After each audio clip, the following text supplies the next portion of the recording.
Hello and welcome back to The Big Stage, brought to you by Betting Expert, where we're going to present our top betting tips for some of the big FA Cup third round matches. Now joining me as ever, broadcaster Rory Jennings, PremierInjuries.com Ben Dinnery, and Betting Expert's own Dan Jenkins. Chaps, I'll start with you, Rory, as well, just to get a little bit of fallout from that Lukaku business.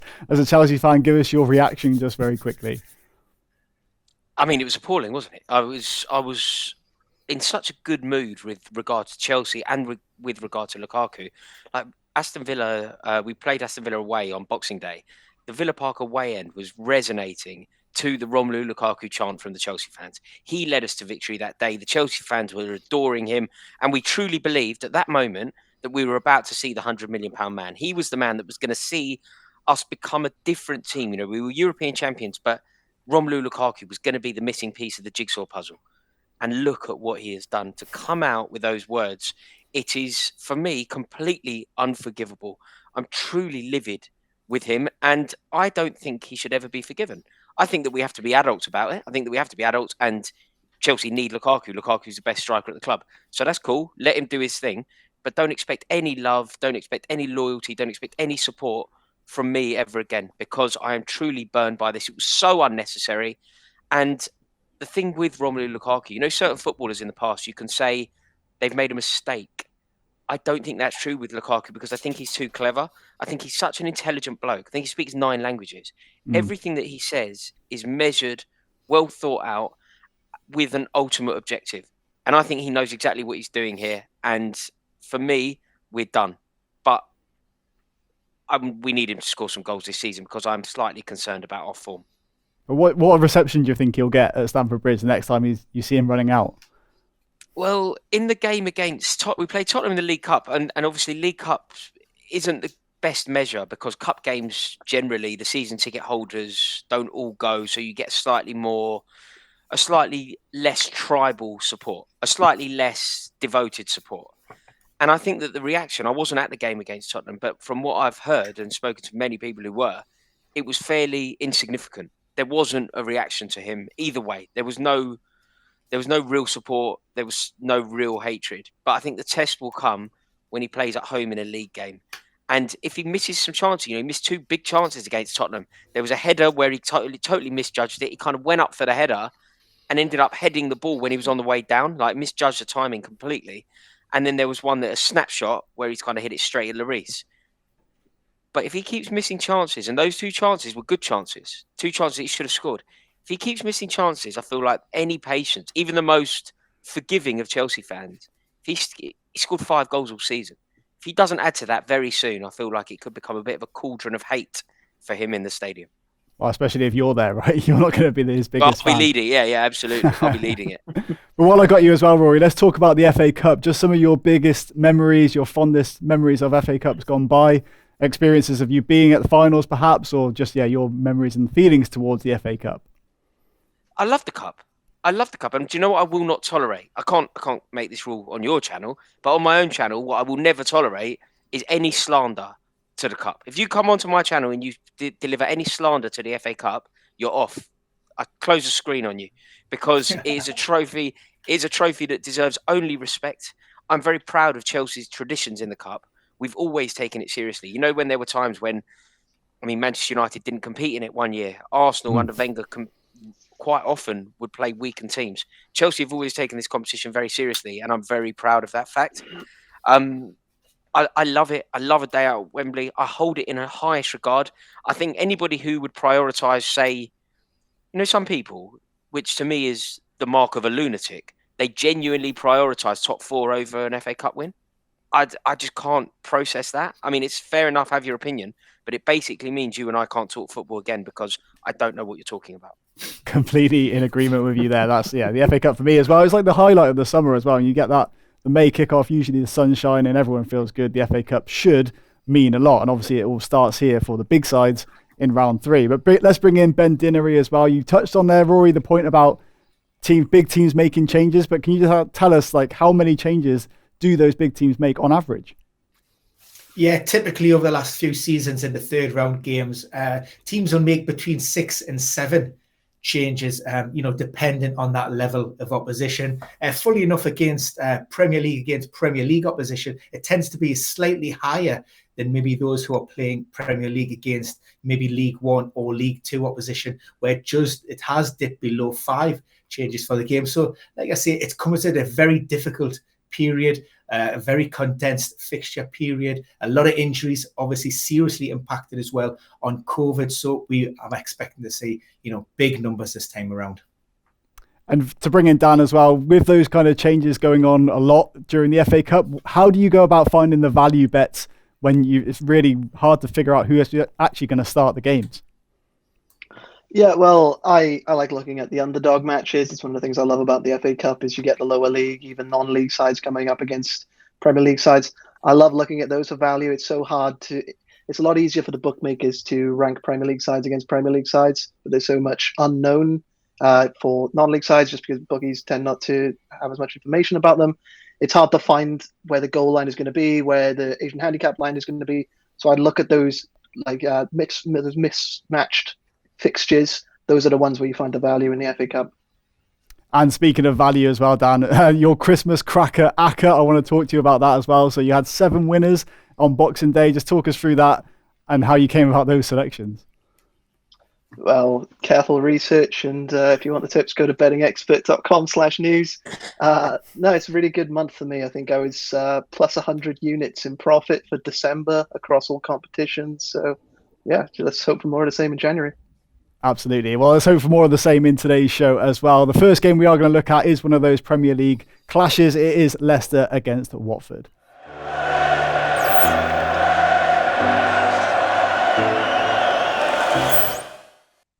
So, of course, Leicester, the reigning champions, the holders of the FA Cup, go into this one as heavy favourites to get the win. But Ben, I want to start with you and just go through some of those injury worries and, like you say, COVID-related issues that Leicester are going through. What kind of team do you expect to line up here? Your guess is as good as mine, Joe, in all honesty. We're looking at a minimum of maybe 11, 12, possibly 13 known cases or injury or illness-related absence, with the possibility, with those tests continuing, of more absences near a kickoff. The concerns for that Leicester lineup are certainly in attack. We have Jamie Vardy sidelined with a hamstring problem. Also, Patson Daka, he's out, and Kelechi Iheanacho, he went off to AFCON as well. So there's a big gaping hole in that Leicester City attack. And also defensively, we've got Carlos Soyuncu, Johnny Evans, they're both sidelined. We've seen Ricardo Pereira pick up an injury. So in all key areas of the pitch, the Foxes are struggling. And then looking at the other side as well, Watford, their form of late is really dire, right? There's just not much hope for them, but which players are they missing? And how are they going to turn this form around? Yeah, I mean, potentially between the two teams, we could be looking at an excess of 25 plus players missing. Of course, we've seen Ben Foster back on the training pitches this week. However, this game will probably be a little bit too soon, so we're looking at Daniel Backman. But the big absentees, Ismail Sarr, being sidelined since the end of November with a knee problem, so he's still not back. And although Manuel Dennis, there was a refusal by the club to release him for AFCON, all doesn't seem well. He was brought off in the last game after 45 minutes. It certainly wasn't injury related, so we don't know if there's a little bit of, like I say, a little bit going on behind the scenes there. So that's one to watch. And they've also lost players to the AFCON as well.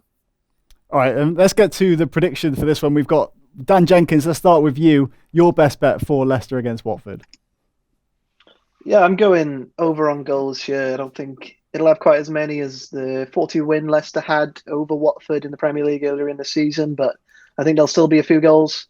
Obviously, as Ben said, a lot of players missing for both sides, especially at the back. Leicester have, I think, 6 first-team defenders out injured. Similar situation for Watford. They started with William Troost-Ekong and Adam Messina in defence last weekend. Both of those have joined up for AFCON, so that's obviously going to have a bigger impact on how the sides settle and how they're looking defensively. A lot of players in defence gone, but as I said, it'll still have a decent attack. And looking at Leicester, they should still be able to name Yuri Tielemans, James Maddison, Harvey Barnes, Ademola Lookman should all be fit in time for the match. Those 4 have actually scored 10 goals in Leicester's last 6 matches, so I think they'll be all right for goals. Similar story for Watford. They'll have Josh King and Emmanuel Dennis, as Ben said.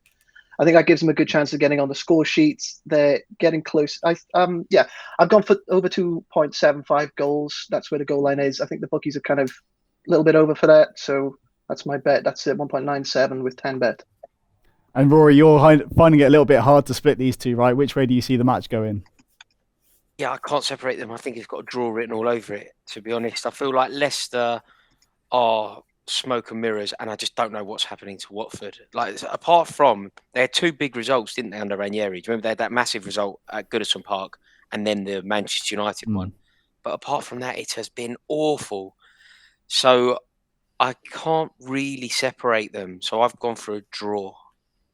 Both at halftime and full time. That looks like actually a pretty tasty bet, because that's pretty big odds. And Watford do need to do a lot against the holders if they are going to get a result. And let's go over to Ben as well. Your prediction. We mentioned Lookman. Dan mentioned him, but let's talk about your bet. Yeah, so Ademola Lookman, 2 in his last 2 Premier League outings. He's got 3 for the season. And if you're looking for maybe who in that Leicester attack can maybe get the goal, well, Lookman has been deployed centrally by Brendan Rodgers previously. So he's got a good chance of starting maybe as a main striker. And as first goal scorer, we have him as 12-5. You can get out there. But in 2 of those 3 goals he scored, he has been last goal scorer, and that comes in at 7-1. So I think I'll have a little slice of that. I like it. Good stuff. All right, well, let's move on to the next game we're going to focus on, and that is West Brom against Brighton.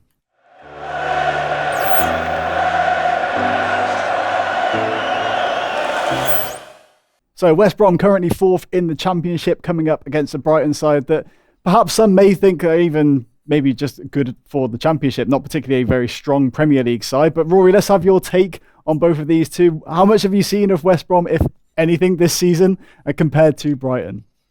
I mean, they started well, didn't they, West Brom?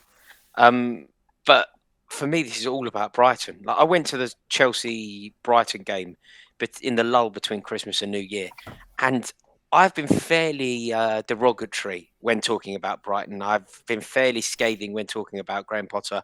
I haven't seen the progression that I thought was necessary for Brighton. You know, they've constantly finished around about the same place in the league every season. And despite people telling me how good they are, I dismiss XG because I hate it with every fibre of my being, and I hate people who like it with every fibre of my being. So I don't really buy into that at all. But in terms of just adopting the eye test, I was at Stamford Bridge and I watched I watched Brighton completely demolish Chelsea. They were so good. We couldn't get the ball off them. They scored a last-minute equaliser. Danny Welbeck scored in the last minute. And I think their fans should have been gutted. You know, when you score a last-minute equaliser, you should think, we got away with one there. We were happy.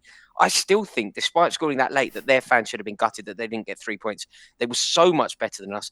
So many of their players played so well. Like, when I was looking at their players, you think, about 4 of these players definitely get in the Chelsea team. Yves Bissouma starts for Chelsea, undoubtedly. Solly March was brilliant. They really do have some top quality players. And I'm just kind of going full circle with Brighton now. I rate them so highly, and I can't see a world where West Brom get anything out of this. I've gone for a 3-1 Brighton win. But you perhaps fancy West Brom to get on the score sheet, like actually open the scoring, right? You think they're going to actually score first? Yeah, I can see that happening. You know, in the cup, I can imagine West Brom, their fans being quite up for it. The Hawthorns has got that intensity to it. They'll be looking forward to testing their team against Premier League opposition. And I think that they could start on fire. I could imagine it being a really, really ferocious start from West Brom. And I could see them going 1-0 up. But then I just think the quality from Brighton will tell, and it'll ultimately finish 3-1. That's it. It seems like the theme of their season has been last-minute goals. I think, how many is it that they've scored in injury time lately? But Ben, let's bring you in here as well. The different potential, the lineup of Brighton. So which kind of players are missing for them that perhaps give West Brom a chance? Yeah, Jerry, we heard from Rodolfo Borrell today on Thursday, and he talked about this will probably be the easiest Manchester City lineup to go with because we just don't have enough players. Well, Graham Potter has practically the opposite of that, more or less a full squad at his disposal. He's Bissouma off to AFCON, and Lewis Dunk with a knee problem, but everybody else is more or less fit and available for the Seagulls. Now, for me, this is a great opportunity, and we do talk about rotation and resting players and maybe doing the cup, maybe sometimes a little bit of an injustice. However, on this occasion, under the circumstances with regards to COVID, I just see it as an ideal opportunity to maybe involve some of those fringe players, get some match fitness, some sharpness, some load in their legs. And should they be required further down the line in the Premier League, if there is, say, a COVID outbreak, then these players are not exactly coming in from the cold. They have had some competitive minutes this year. And I just fancy Graham Potter to maybe rotate a little bit more than he would do ordinarily. And, I'm going the other way from Rory. I'm fancying the home side to maybe nick this one. I think it's a great price. I see a lot of value. 9-4. They're unbeaten at the Hawthorns this season. And it's a club with Premier League pedigree. So I think it'll be a tough game for Brighton. And I think it'll be tight. But I do fancy the Baggies just to nick it. And Dan, just to bring you in here as well, like the value could well be in that home win. Does it, for you, just a lot of the players here for West Brom actually have a point to prove, like Ben touched on, to prove that they are the Premier League class. So do they go in with a bit more motivation here than Brighton do? Yeah, sorry, Rory, I'm going to have to disagree. I'm going for Holmes to get a result. Kind of a compromise between the two. I'm going for plus a quarter to goal for the hosts. Yeah, as you say, Joe, they've probably got a point to prove. So what West Brom do, they'll probably bounce back up next season or the season after. But yeah, I don't fancy Brighton. I think they have hit a bit of form, 2 wins in 3, but one of them came against a pretty poor Everton side. They scored as many against Everton as they did in their 4 away matches before then. I just think that home advantage is going to make a difference. West Brom are so strong at the Hawthorns, haven't lost there all season in the Championship. They've only conceded 2 in their last 7 home games, played some really good sides in that time as well. So I think the location works in their favour. Both sides have struggled for goals over the season. There's been a total of 8 goals in West Brom's last 8 matches. So I don't think this will be the most entertaining match of the weekend. I did look at under on goals here. If I would have backed that, I'd have gone for under 2.25 goals. That's available at around 2.15. I just think the backing West Brom plus a quarter of a goal has more value.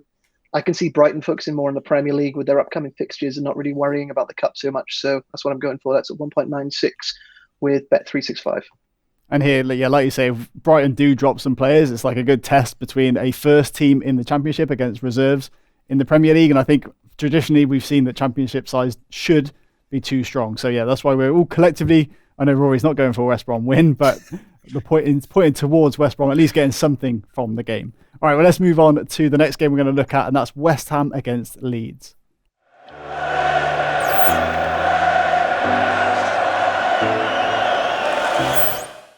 Now, West Ham do go into this one as the favourites, but slight favourites. It's not overwhelming odds for West Ham to get the result. Over 2.5 goals as well is the odds-on selection. But Rory, let's just get your point of view here on West Ham, how they've been performing of late and the form they're coming into this FA Cup contest. I'm a convert towards West Ham now. I think that they've been so good. I know they've had their blip, but I think that they have been so good this season, and I'm starting to take them really seriously. And if you can compare that to what's been going on at Leeds, Leeds are in disarray. They're really struggling. They have some big injuries that they can't really cope with. And I think West Ham United now, they are a club that are knocking on the door of establishing themselves as a big club. That's what they're trying to become. They're branding themselves as the London club. They've got that massive stadium.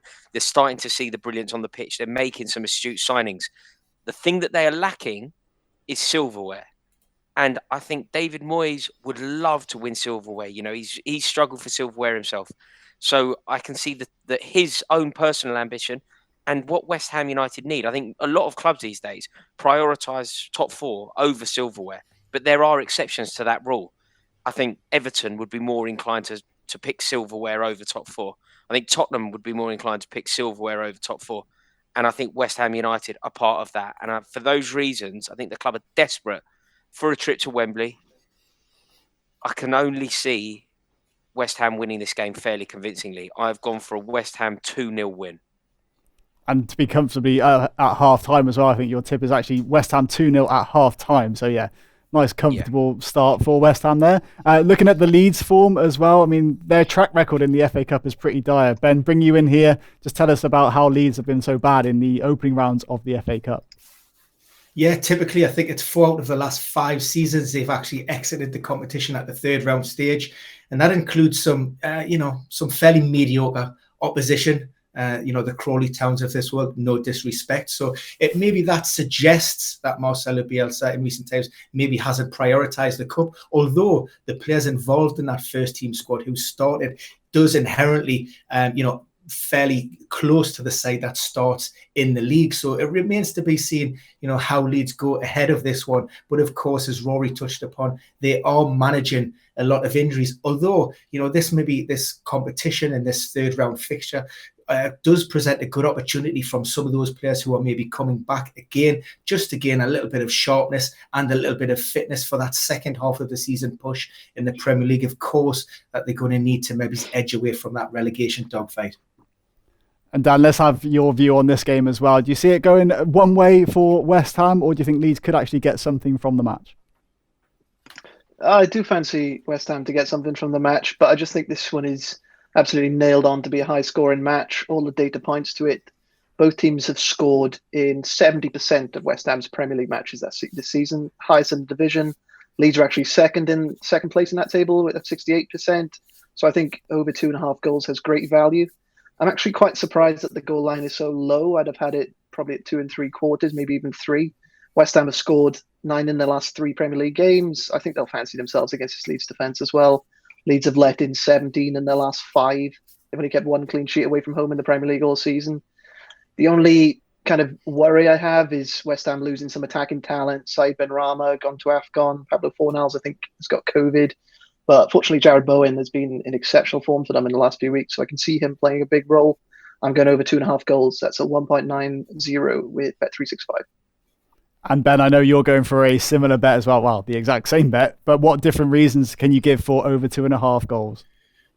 Yeah, I mean, we've talked about West Ham and what a brilliant season they have been having, but I tend that for me happens up the top end of the pitch, goal scoring. Defensively, yes, they're missing key players, but defensively, they've been quite porous without Kurt Zouma and Angelo Agbona. Aaron Cresswell also out in recent times. So I just struggle to see West Ham keeping a clean sheet at any time. And Leeds, I think they've had 1 clean sheet since mid-October, and none since November. So I see goals in this one. It wouldn't surprise me. I think West Ham have had 3-2 victories out of the last 5. And it wouldn't surprise me if this one went 3-2 to either side in this game.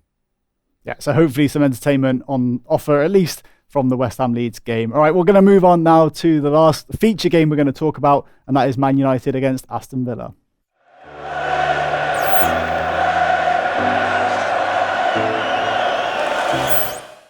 So Man United at the moment seem to be like a club in disarray, but the form table would actually suggest that they're actually doing okay.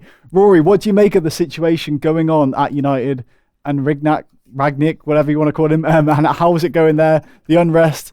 Yeah, tell us about it. I think it's a shambles. I think it is an absolute shambles. It is bordering on a soap opera. These leaks, who is the leak? Who are the leaks? How many are there? I mean, you've got people whose name is either rightfully being put forward as the leak, or their name is being completely tarnished because they have nothing to do with the leak, and yet we all think it's them. I think that it's so out of order. They've obviously appointed a new chief executive. I think Richard Arnold has gone in there today. I just don't know what is going on. You've got the players unhappy. Just listen to this. Is an unbelievable statement. The players are genuinely unhappy that they train so late, 5 o'clock, by the way, that they have to drive home when it's dark. That is what is happening. They're upset that they're having to run too much. They don't like running and they don't like driving in the dark. Like, what is going on at that club? And do you know where this all stems from? This all stems from the lack of leaders in that team. There's no captain. Harry Maguire wouldn't be captain on my 5-a-side team. I'm not even joking. He isn't a captain. Cristiano Ronaldo was captain the other night, and I know he's a leader, but he's a leader by example. He's not a leader in as much as G'ing people up. Think about the team. David De Gea, great footballer, but quiet footballer. Wan-Bissaka, bad, quiet. Raphael Varane, fairly new, fairly quiet. Phil Jones was in there. His first game for 2 years. Obviously, he's not going to say a word. Luke Shaw, pretty silent. Scott McTominay might pop up, but who's taking him seriously? Where is anybody? Who's the leader? And do you know who the leader was? Do you know who it ended up being? I was watching that game where they lost to Wolves. Fantastic, by the way. Look, watching that game, and do you know whose voice you can hear? Darren Fletcher. Darren Fletcher, what are we, 2008 again? How's Darren Fletcher the leader of this crop of players? How's Darren Fletcher the player that's having to G everybody up? Shambolic, and long may it continue. Yeah, I mean, let's talk about Rangnick's formations as well. It's quite bizarre. The 4-2-2-2 against Wolves? It's not, though, is it? It's not. It's just a lie. It's not 4-2-2-2. This is just what hipsters are calling it. It's 4-4-2. And then they've got Edinson. It's 4-4-1-1 with Edinson Cavani playing as a 10.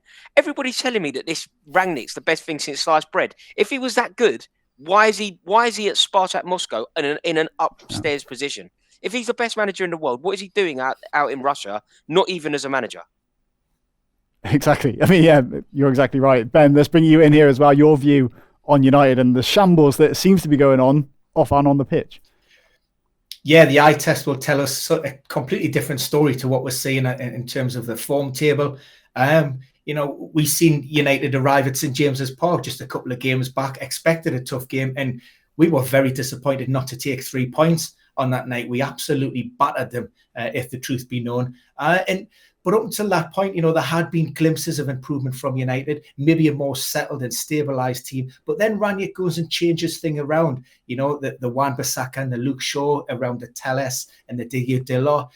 You've got that interchange maybe between Matic, Fred and McTominay. And then higher up the pitch, Rashford in and out. Bruno doesn't look happy. Does he fit in with Ronaldo?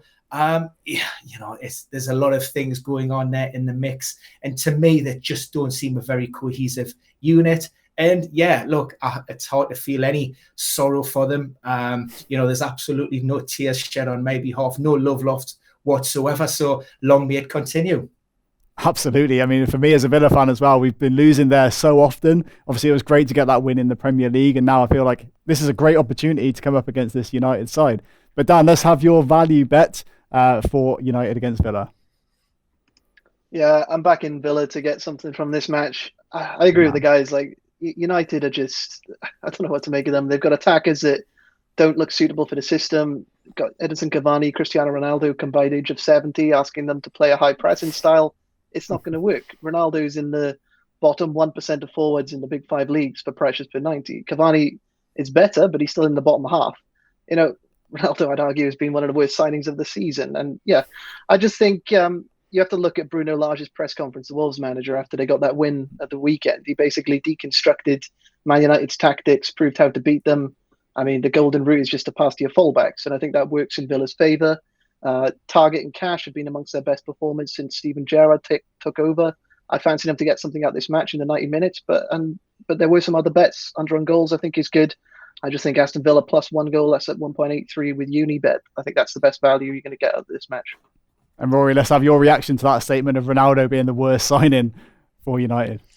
Do you know what? Firstly, I never ever really like to go head to head with Dan because he's an oracle. But there was a time when I would have really pushed back strongly on that. I would have almost called it nonsense because he seemed to score every game. I think he scored 10 goals in Champions League or something ridiculous like that.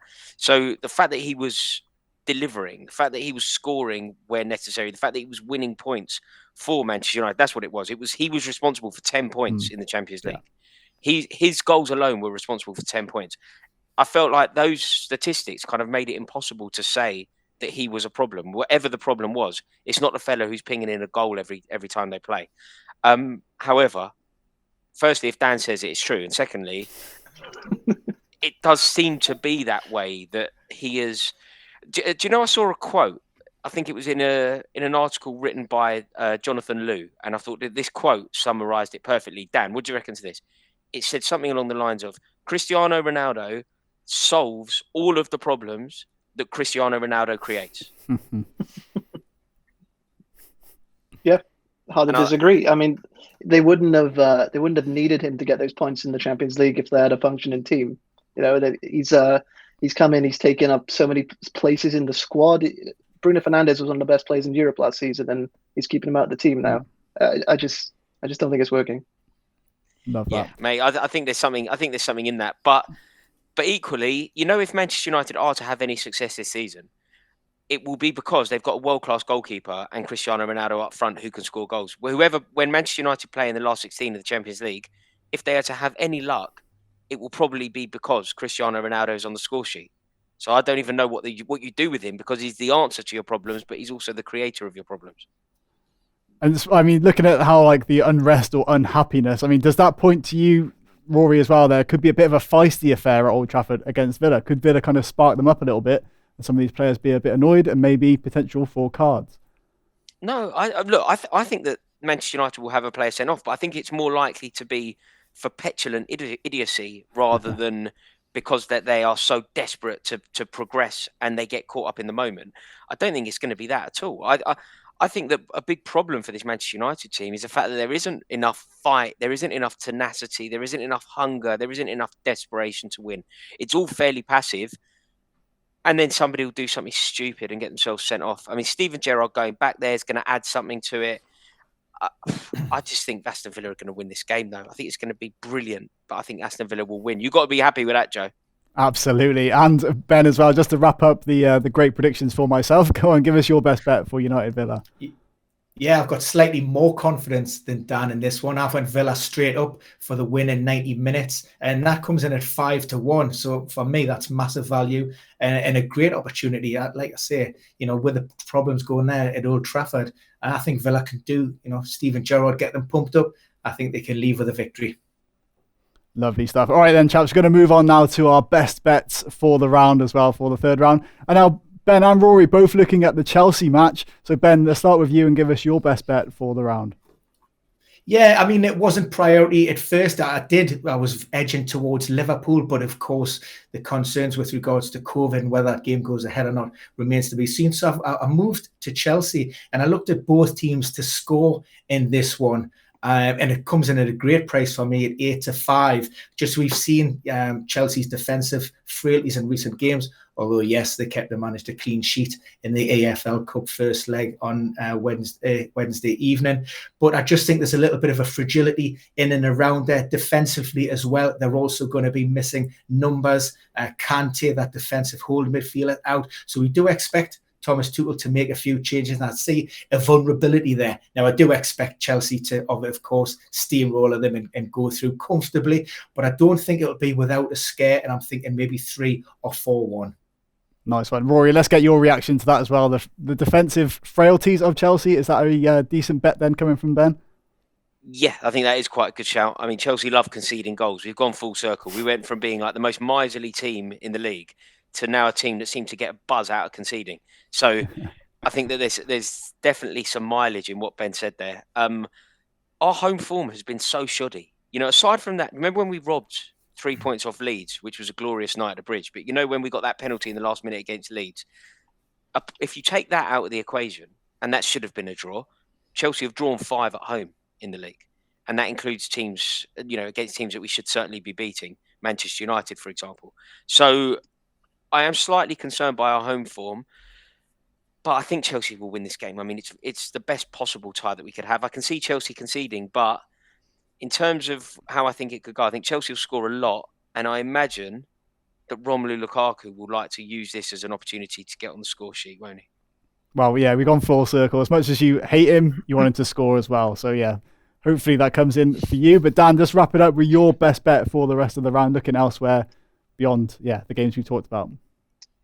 Yeah, I actually almost went for Chesterfield on the Asian handicap. I think they were given plus 3.25 goals. I quite like that against Chelsea. Not to win the match, but no, I've gone for Arsenal to win in the 1x2. That's against Nottingham Forest. I think they'll get the win. I think they're at 1.75 now, but most bookies have them a little lower. Those odds have dropped in the last few days. They were at a 1.80 at the start of the week, but I think a lot of punters have obviously caught on and piling onto it in the last few days. I still like the bet. Arsenal are in great form. I think they can afford to rotate the squad without European football, and they had that match postponed in midweek as well. Forest did beat Arsenal a few years ago in the FA Cup, but Arsenal have just got a completely different squad now. I think only 2, maybe 3 players who were involved that day are going to play here. So, yeah, I think they'll get the job done, backing them to win the 1x2. Beautiful stuff. Now, of course, for more bets as well from the FA Cup, head on over to bettingexpert.com. But for now, that wraps it up for this edition of The Big Stage. So Rory Jennings, Ben Dinnery and Dan Jenkins, thank you very much. And we'll be back soon to talk about the Premier League. And like I say, if you do bet on any of these selections, please do gamble responsibly. There's plenty more tools on the website, and also you can post your own tips on Betting Expert if you think you can do better than our tipsters. But for now, thanks for watching, and we'll see you again very soon.